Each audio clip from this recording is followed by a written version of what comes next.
Okay, John, thank you. We really appreciate you and the community group taking the time. We strongly believe in open discussions with the community.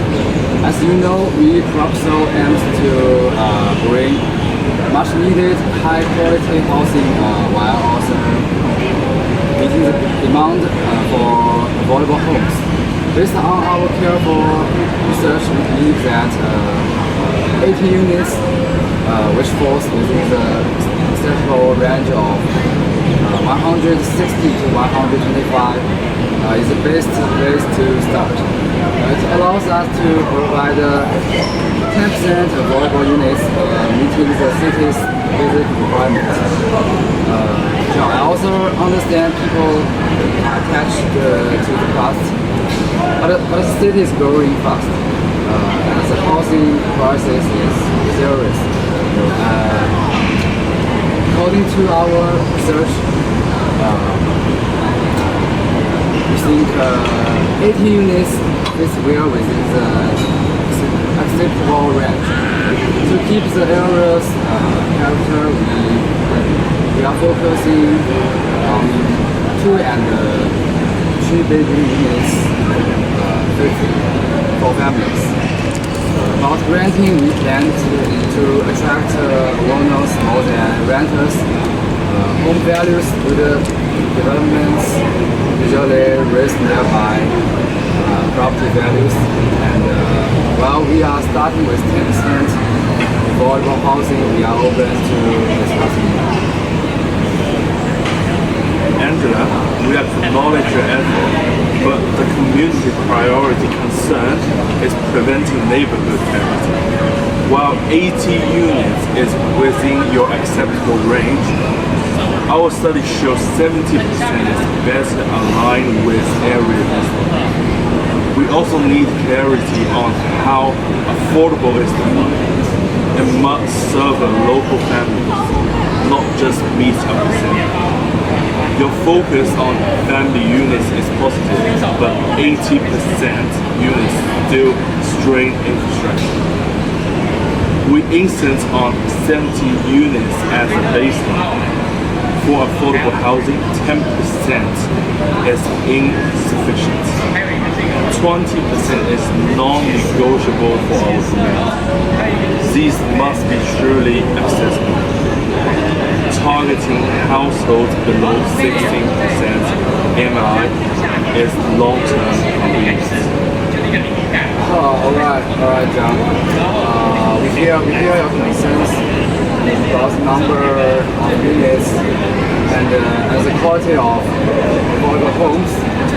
To show good faith, we are willing to increase the affordable housing to 15%, which is 12 units.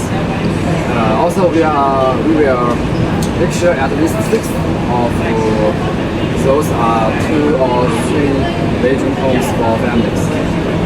So this is more than what's required and shows our social responsibility.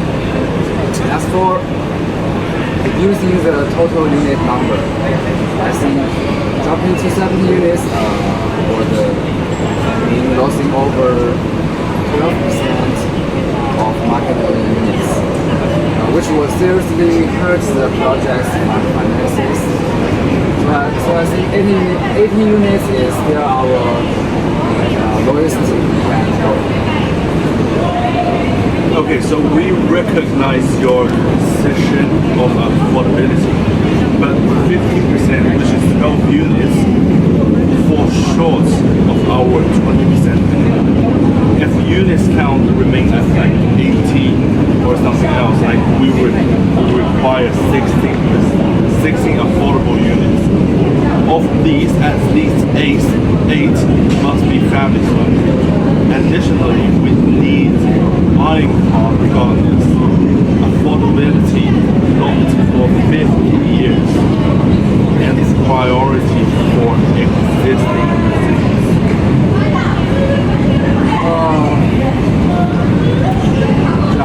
Projects like this need to stay profitable to move forward. So while 70 units is acceptable, but it's really at the very low end of the range.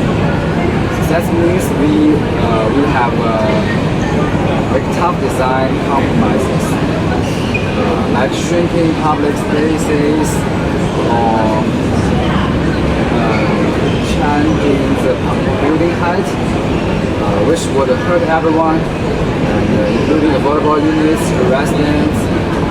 So I think 80 units gives us more room to design something truly high quality.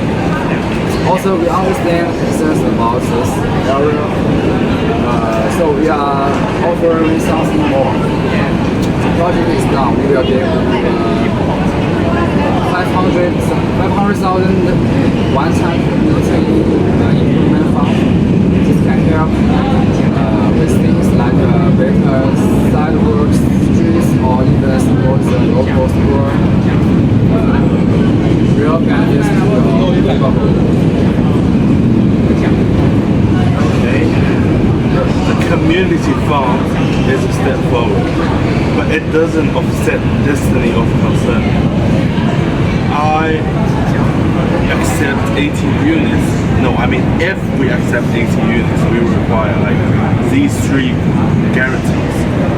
The first one, affordable units increase to 18% with A+ family units.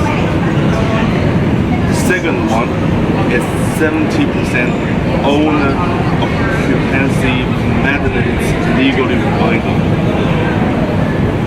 The final one is design standards for 120 plus units applied, like like green space, traffic mitigation.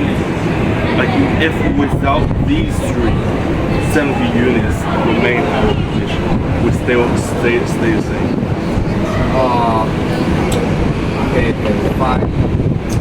So let's talk more about the kind of community building. You worry small units might attract short-term renters.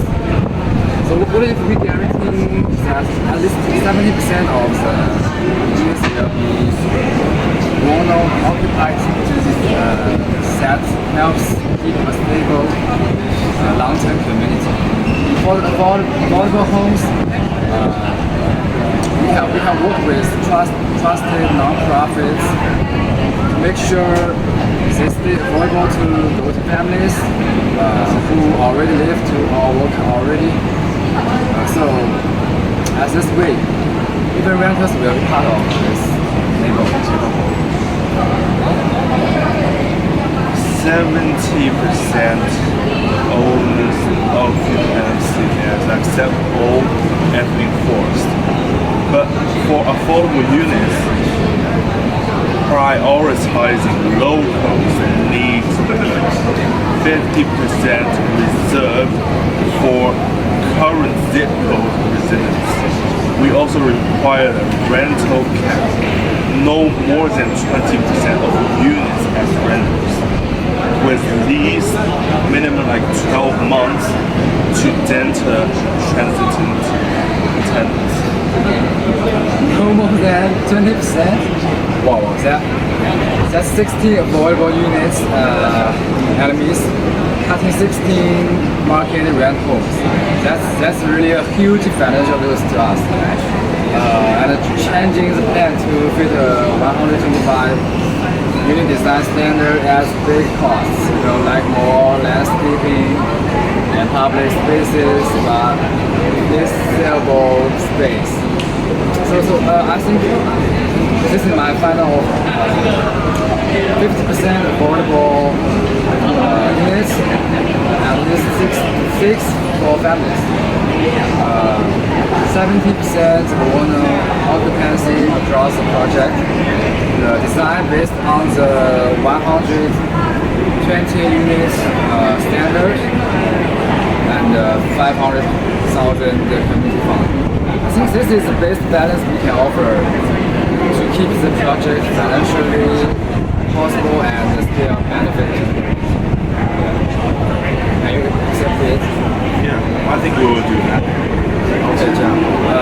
you for your responsible attitude. This is a really tough process, so I think